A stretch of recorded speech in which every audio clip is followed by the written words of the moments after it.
morning, good morning, good morning. It is 5:30 in the morning on a Wednesday morning. It doesn't really feel like Wednesday. It feels like Monday again. We've had some really nice storms go through the area, and it's made it very easy to sleep. Anyway, we are recording, and today we're going to draw this little naval navigator with his cross staff, or Jacob's staff, or Jacob's cross. And I gotta tell you, when I first saw it, I thought that it was like a pirate with a wooden rifle, that he was trying to look like he had a rifle, and that it was not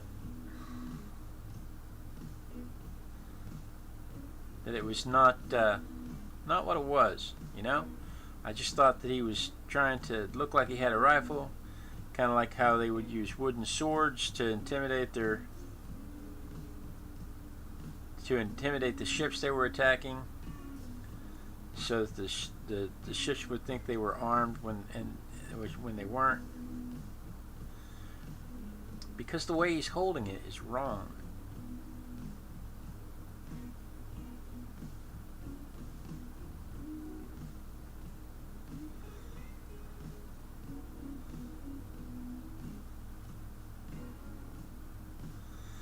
He is holding it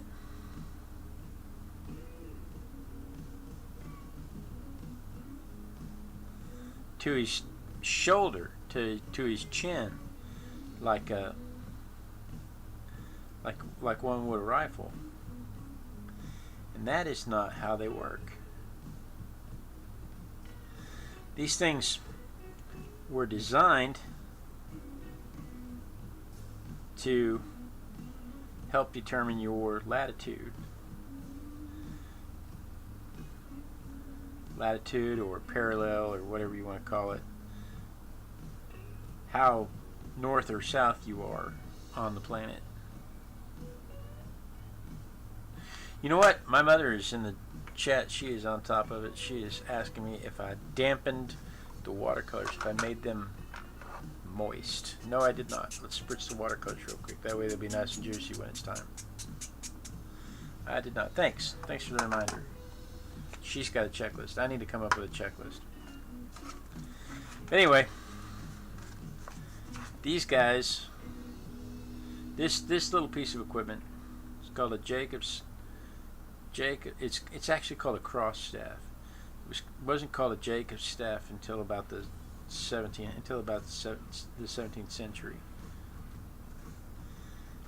The Persians invented it, but when the Persians invented it, it was to get along the trade route for the spice trade with the Europeans on land. There's Ivy. Good morning, Ivy. It was for the trade route for the spices on land.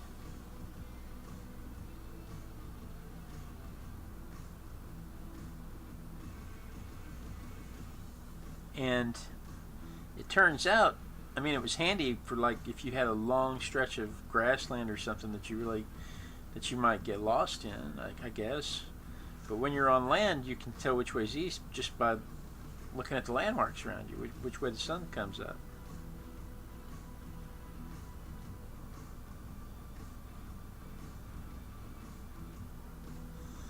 So it really wasn't all that popular until the age of exploration, when ships began going to sea and we started going east and west. Until ships started going east and west, all they needed to know was north and south. You could do that with a compass.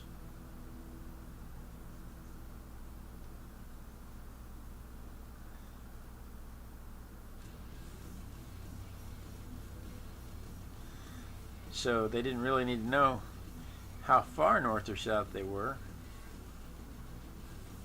because you didn't really leave sight of land. You didn't have to really leave sight of the land. You're just going down to Spain. You're just going down to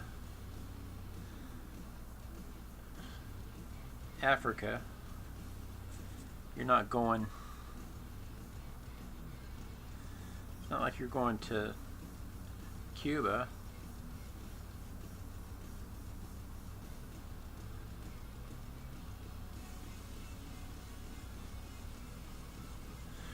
But it turns out they were losing a lot of people. The investors were losing a lot of ships to being lost at sea because they couldn't tell where they were.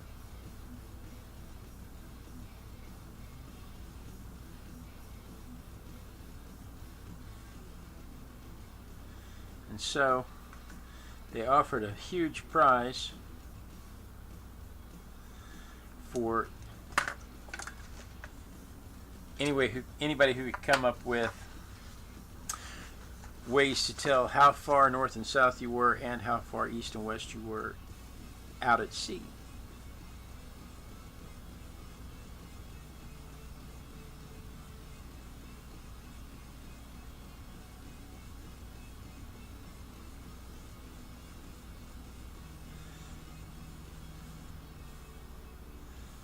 And so two things came out of that. They brought the Jacob's cross back into fashion, which is this thing this guy is using. And they invented a pocket watch that could be used at sea that was highly accurate. You set the watch at noon back in Greenwich, back in your hometown, and then you figure out where high noon is, where you are, and however many minutes off the clock is how far away you are.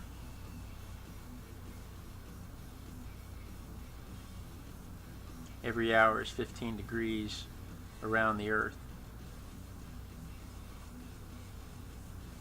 But this thing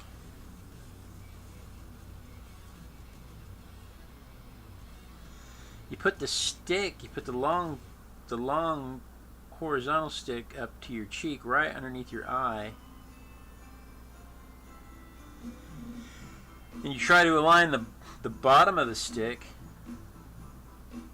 with the horizon and the top of the stick with the sun.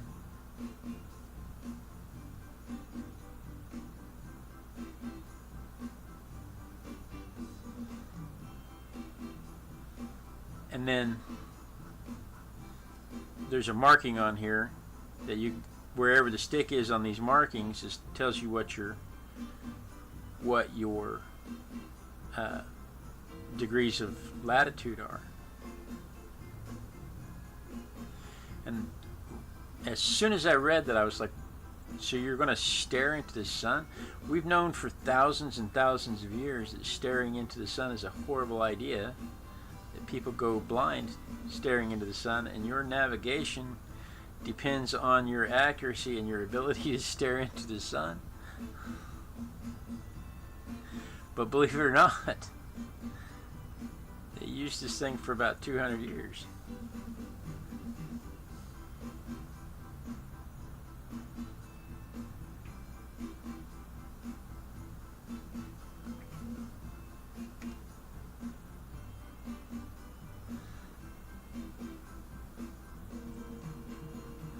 It's cheap, it's lightweight, easy to carry and make. You can make it with the ribs of a cactus if you wanted to.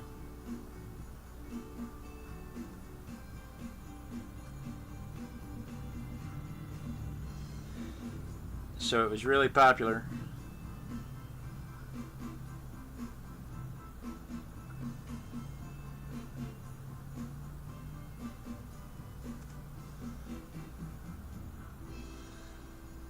until somebody said, hey, you know what, if we turn around, we can let the sun cast a shadow on the back side of it, and we don't have to actually stare into the sun.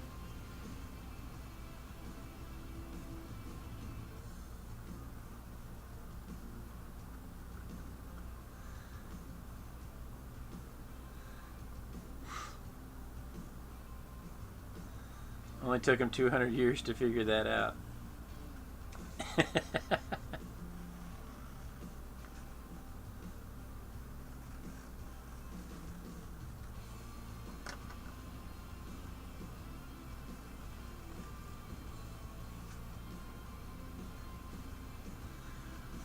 All right.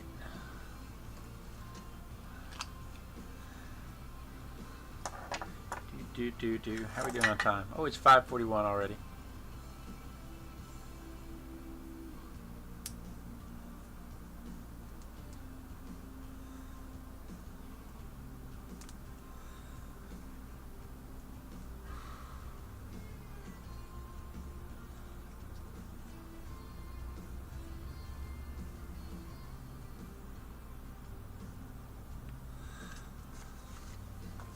Oh, Ivy says I'm a terrible influence, making her get up in the morning. Yeah, but Ivy, look, now you have this whole day to do whatever you want to do. All the stuff you have to do, you've got the whole day to do it now.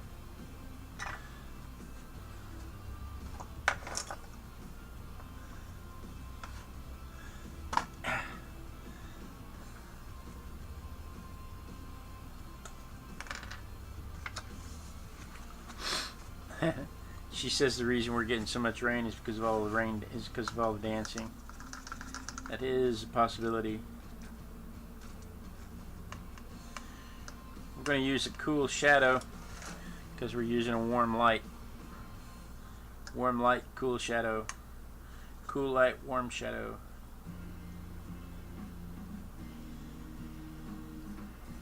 I'm not sure how I feel about this.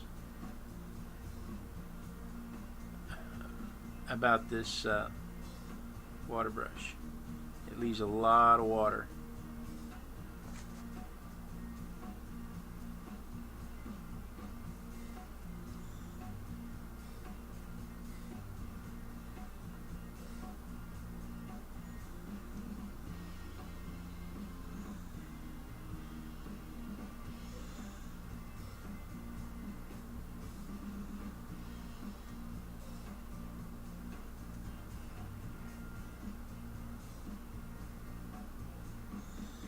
Can't talk, Harding.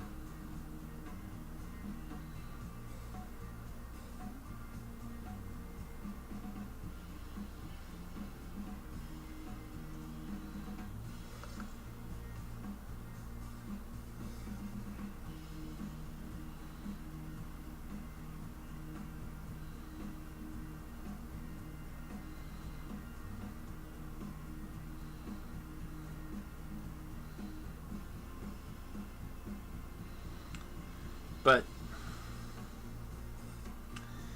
it was fun reading about this kind of stuff, and like I said, it was Persian. It was initially Persian. It was initially used to navigate the spice trades. But when you're on land, east and west is really kind of easy to navigate. You never really lose sight of the horizon. You never really lose sight of where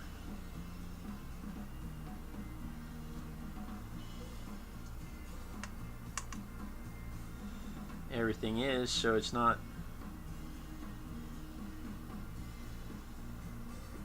all that incredibly necessary. So it went from like 600 BC to the 1500s before it was used again.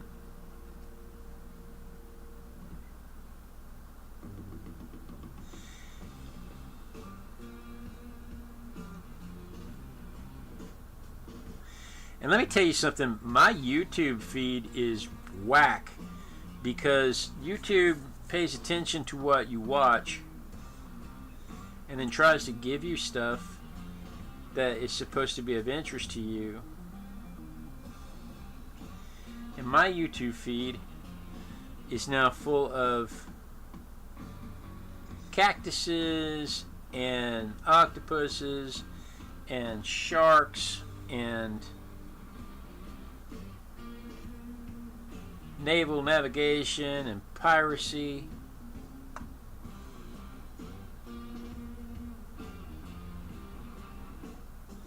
YouTube has no idea what I like anymore. Used to just be how to edit video and how to watercolor and how to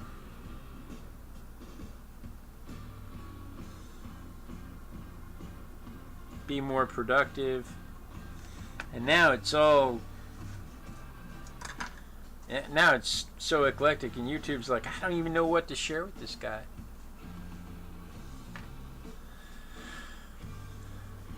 Ivy says not only is she awake early, but she bought art supplies and she painted last night. So yes, I'm a terrible influence.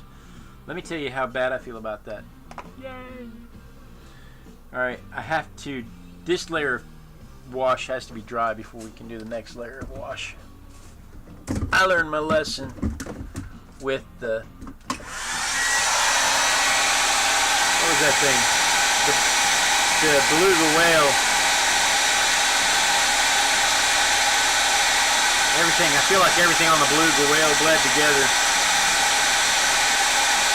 This is the part that takes long. This is what makes ink and wash difficult to do on a school day.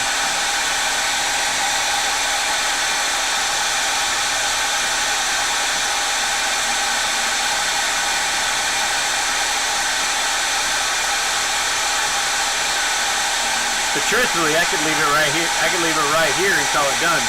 Just come back with the pen and call it done.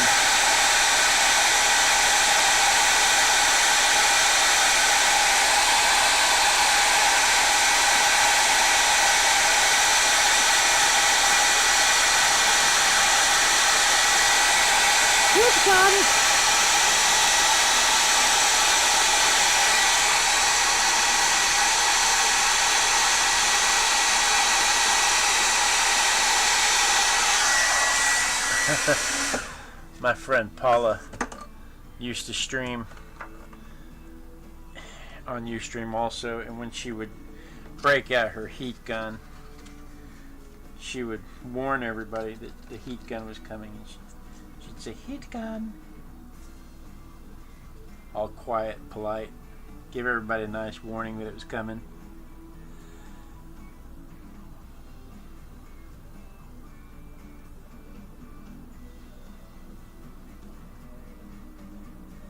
And then all the rest of us started doing it too. But you know, I'm using a hairdryer. Heat gun is way quieter than a hairdryer. And so I'd fire back with heat gun and then fire up my hairdryer, which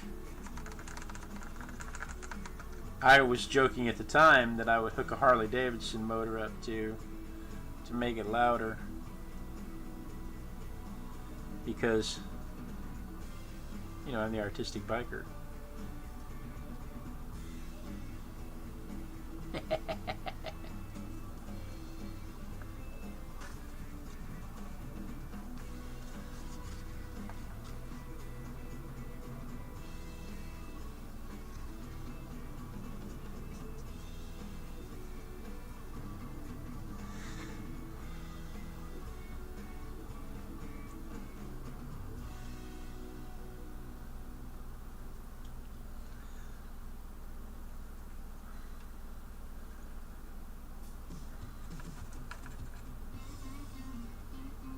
How are we doing on time? We have 10 minutes to wrap this up. I think I don't want to do a whole background, but I think that I'm going to have to. I think I'm going to have to do just a little bit of a background. I think I'll go in with a light blue, because if I don't, his white shirt won't stand out as white against the. His white shirt won't stand out as white against the background. His white shirt will just look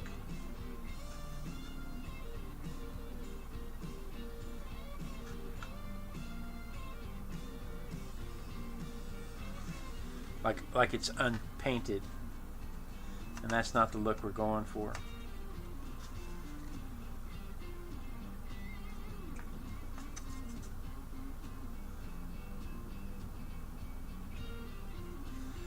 So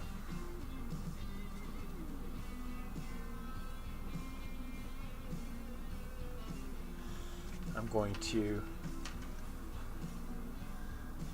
to paint his. Can't talk arting. It is so easy just to get lost in what you're trying to say. I'm going to paint the background just a little bit blue. I'm just going to stain these fingers. I'm going to just put some paint on there and then just soak it right back up, just to stain the color.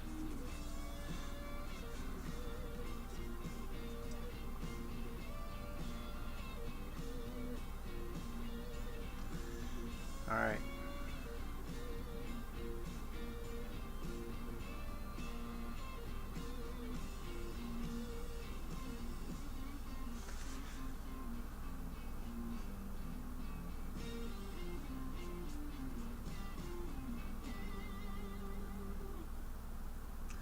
And then his dais is green, like he's standing on grass.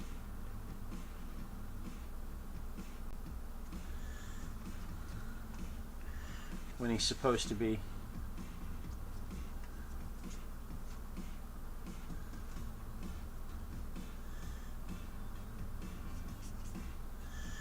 When he's supposed to be at sea, right?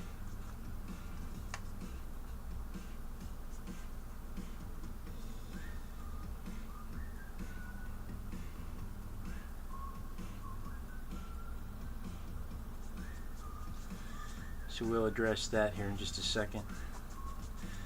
I just want to tone the background just a little bit.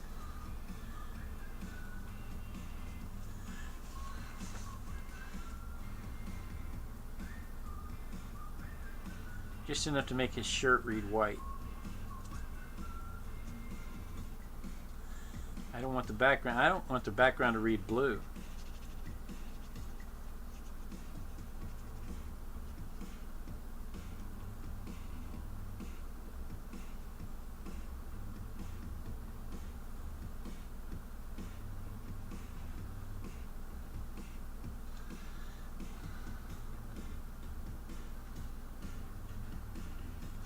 I just want the shirt to read white.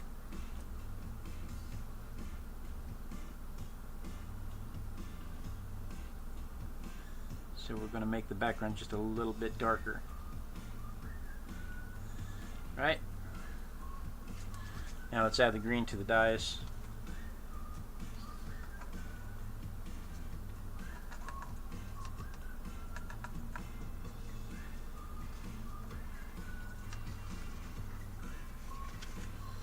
But yeah, my YouTube feed is whack because it's like YouTube is supposed to tell you what you're interested in. It's supposed to give you things that you're interested in. And the algorithm is probably why people struggle to find my feed, struggle to find my show, because YouTube has no idea who to present it to. It's like, who wants to watch this? This is science facts, this is nature facts, this is...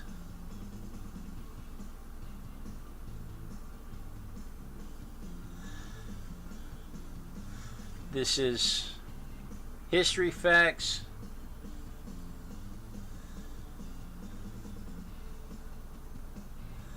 It's art, it's drawing, it's painting, it's...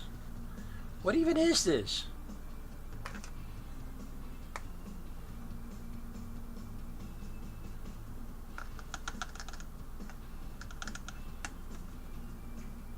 So I can see YouTube being just a little bit confused.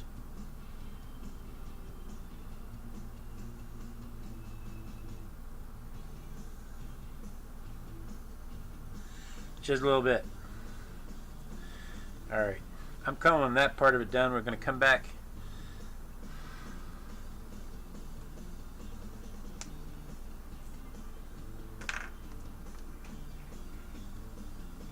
Oh yeah. Ivy says that she sharpened a pencil on her video and her mom was like, "That's really loud." And then she said, yeah, but I have a whole video dedicated to it. People love it.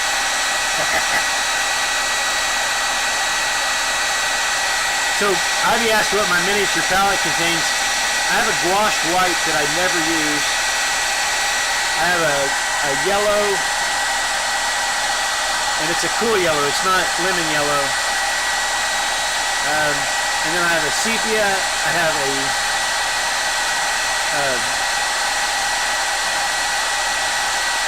what do they call it? Rainbow green. And then I have a forest green. And then I have a Prussian blue. And then I have a navy blue. And then I have orange, red, and burnt orange. And then I have brown and black.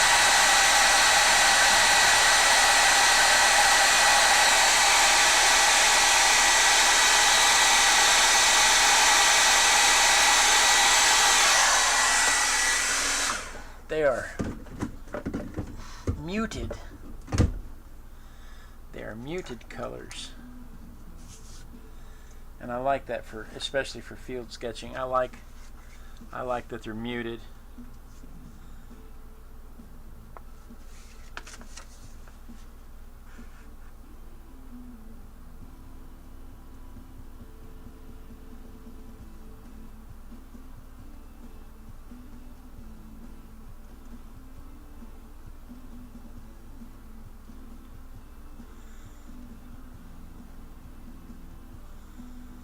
I like that the colors are muted because it makes the colors not the primary focus.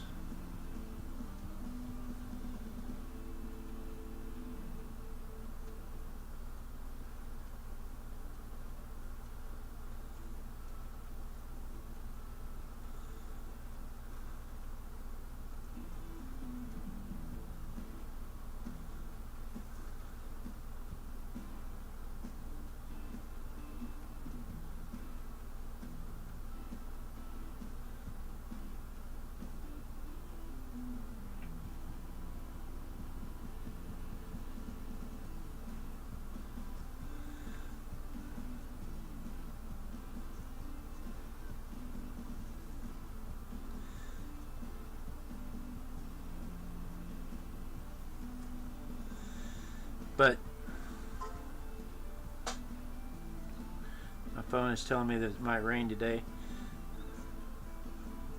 I love how shocked people are when they find out it's going to rain. Why'd you ride your motorcycle? Well, I mean, it's like an 85% chance of rain is still a 15% chance of a dry ride.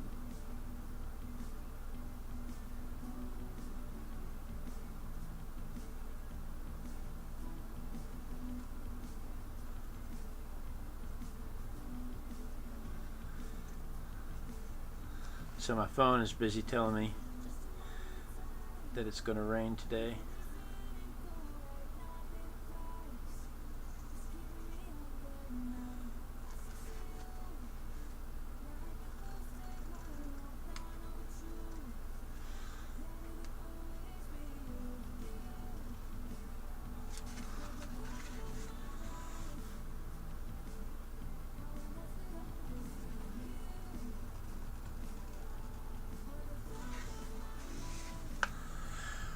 She says, I had trouble picking out my A colors for mine last night. Like, green would have been nice, but I can make green. Uh-oh. We lost it for a second. I hope we didn't lose too much. We lost it for a second.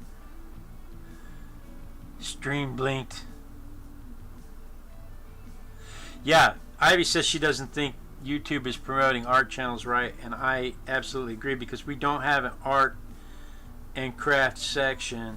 We have to choose entertainment or how to and style or education. There's no category for art, which, where'd the cap go? Right there. Duh. Alright, there's no category for art, and I made a video years ago about how we needed a category for art. And it was a huge campaign. A whole bunch of us made videos about it just to get YouTube's attention.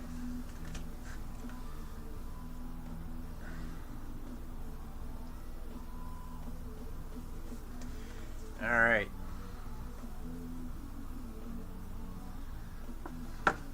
Let's see here. How'd we do?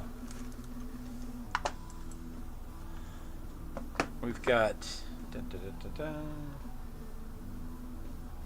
flashlight. I need to install a light up here that I can shine on this. So this is what we ended up with compared to what is on the stage. And then let's see if we can see it together. What I saw.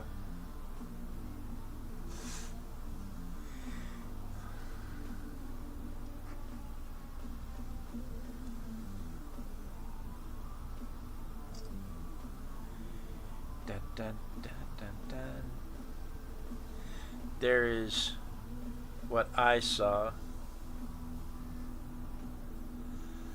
So guys, thank you so much for joining me. I look forward to this every day. I especially enjoyed the accountability of excuse me, of the my art buddies making me show up, because I can't let you down, right? I have to like having a gym buddy. I got to have somebody there. And if I wake up and I say, today I just don't think I'm gonna do it, but then I've got my art buddies downstairs waiting on me, so I can't let you guys down. So I got to do it. So there's that accountability. Goodness. You guys have a great day. Be sure and tune in tomorrow. Same Artistic Biker time, same Artistic Biker channel. And then we dance. We dance until somebody says they see me dancing. That way we know the lag has caught up with the stream.